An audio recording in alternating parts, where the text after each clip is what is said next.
Hi, family. How are you? I hope you are having a beautiful day. I love the birds so much. I thought I'd hang out in this corner of the yard with you so you could listen to the birds with me and chat about life. Oh, the cutest bird just flew up there. I don't know if you've seen it. There's actually a wildlife pond in this direction, about 5 meters in this direction, but I had to clear a path to be able to get to it, so you can't really see it. But there's actually a bunch of blackberries on the ground. Oh, another one just fell. A bunch of blackberries on the ground right here. Like so many. I was actually eating a bunch of them off the ground right before I started filming. I don't know if I should do that or not, but I don't care. They're good. I did it anyway, so. Love blackberries. My grandma used to make blackberry jelly. I used to help her.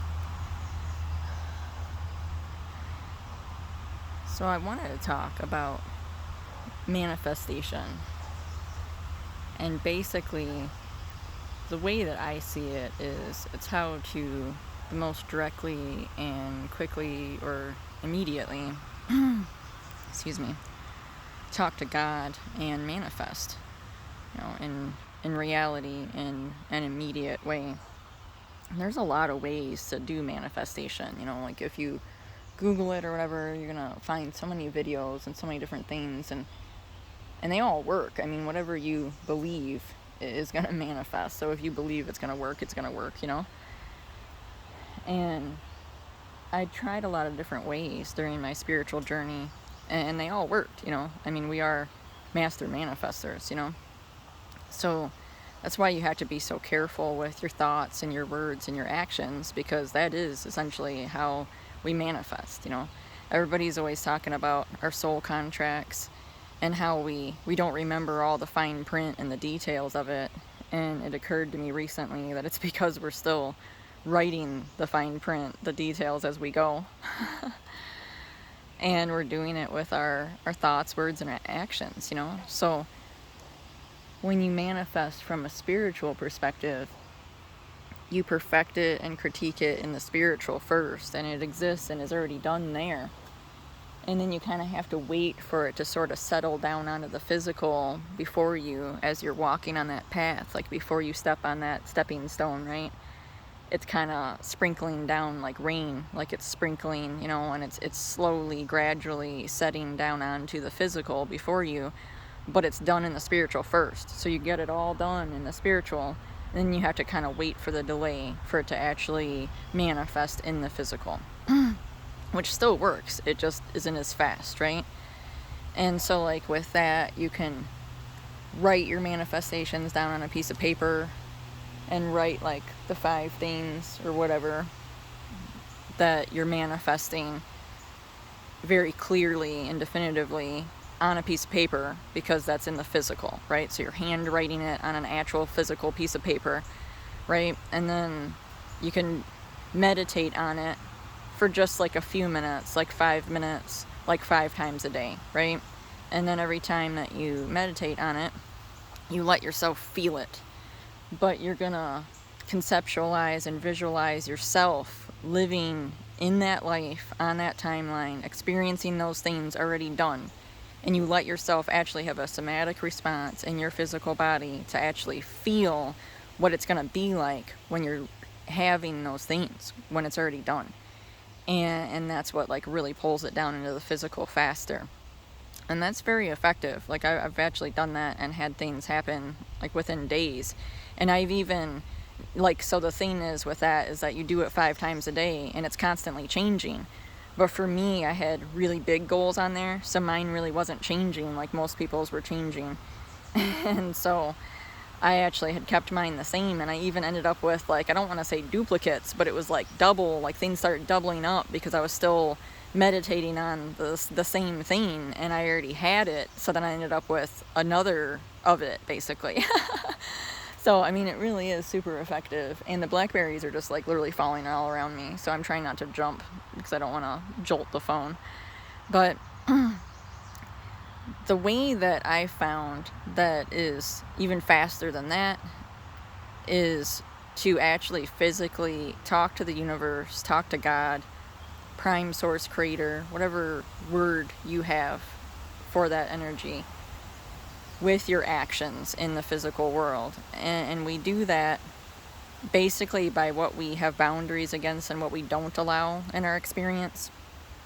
So by inaction, like if you continue to allow things that you don't really want, what that is sending out to the universe is that that's acceptable to you. So that, is synonymous with what you want, right? Because you're tolerating it. But when you reach a point of zero tolerance where you're like, nope, I'm not tolerating this anymore because this is not actually what I want. This is not what I desire the most. This is not what's in my sacred heart. This isn't actually in alignment with my best self or my top timeline. Then when you start to physically remove those aspects from your life, either by just blocking them and not having boundaries against them, or by actually physically removing them, then it tells the universe, God, that you don't want that. And then the universe says, oh, okay, I won't send you any more of that then, and I'll send you something better that's actually more perfectly in alignment with your highest self and your top timeline instead. But what ends up happening when we continue to tolerate things that aren't necessarily the best for us and what we actually want the most is that the universe kind of perceives that as, oh, okay, you accept this, so I'll keep sending you more of this. So like just as a random example, say you have a narcissist in your life and you keep that narcissist in your life. Well, the universe may send you more narcissists, right? But if you're like, you know what, no, I'm not going to do this anymore. I'm going to put my foot down and distance from this being because this is not what I want in my life. This is not my best future self, right? Then the universe is going to say, oh, okay, so you don't want narcissists in your life anymore. I'll stop sending you those, and I'll send you someone who's actually in alignment with your essence instead. I love seeing the hawks. They're so majestic. I love watching them fly. They always look like they're having fun. They're so happy. Flying's awesome. When I was a little kid, I used to be like so jealous of the birds. I was so saddened that I couldn't fly anymore. I had memories of being able to fly, and I used to watch the birds with so much joy in my heart, but also like sadness because I wish that I was flying too, and I was like so bummed that I wasn't a bird, and I just didn't like fully get it yet or really remember where that feeling was coming from. So with this technique for manifestation, it applies to people, places, and things, and if it's easier for you, you can start off with physical things because everything in our physical reality has an energy, and stuff has its own weight, and therefore it can weigh you down, you know what I mean? Especially if it carries denser energy, So you can start with things that are in your life and start getting rid of those things, either throwing them away, donating them, giving them away, whatever. And that may or may not be easier for you. Some things that are particularly large and heavy might be more difficult to eliminate or remove from your physical life. There's a flock of birds flying. I don't know if you've seen them or not. So each time you do that, though, then that is physically telling the universe and God, right, that I don't want this thing in my life anymore. And then that frees up that space for God to send a replacement thing in that's better for your new life and where you're actually headed and going and who you're embodying now and who you're going to be. And the same thing happens with people and beings that are in your life. If you stop letting someone connect to your energy, then it tells the universe to replace that person with the one that's more aligned with your energy and who you're going to be and who you're becoming. And it isn't always about that other person. I mean, it rarely ever is. Everything's really about us. We are the masters of our universe because we're the ones that are creating it. We're the architects, we're the writers. We're quite literally building our reality with our thoughts, words, and actions. So we're basically all our own dimensions, if you want to look at it from that perspective. So really, everything kind of is about us, especially when we're still manifesting solo, So it's all just reflections of us, and that's why it can be very hard. For some people, it's easy, like if their energy isn't as loving or empathetic, then it probably may not bother them as much, but it's just different. It's just a different perspective. They might have a need for your energy because they may not have creation power on their own, or they might have a denser energy as their essence, so they might actually need to feed off of your energy and your light. So it may feel similar to them, but just for a different reason. Like for me, I am love. That's my essence. So it's always been one of my harder challenges to disconnect from anyone or anything, because I truly love everyone unconditionally. Oh, a cardinal just flew by. Hi. Hi, beautiful. Hi. So for me, I always hated to disconnect anyone from my energy, because I do love everyone unconditionally. Everyone is my family, and everyone will always be my family.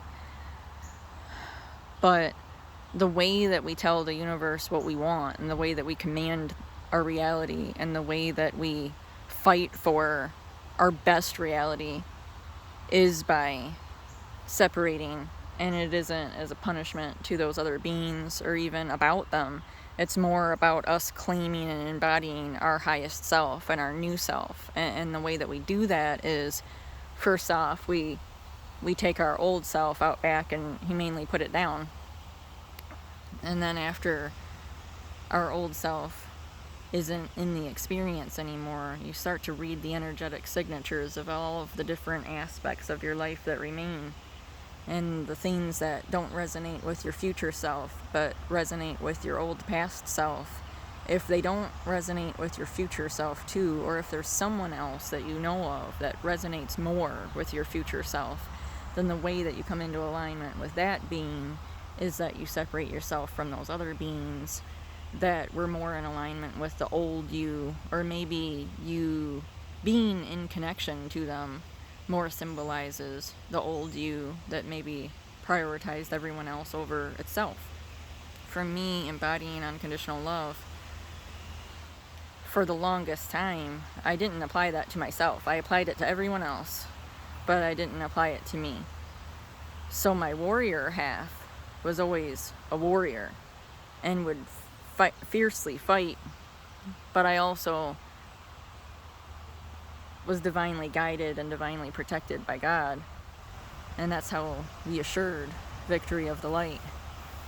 But I finally realized that I need to actually fiercely fight for myself too, and that the same unconditional love that I apply to everyone else, I need to apply that to me too.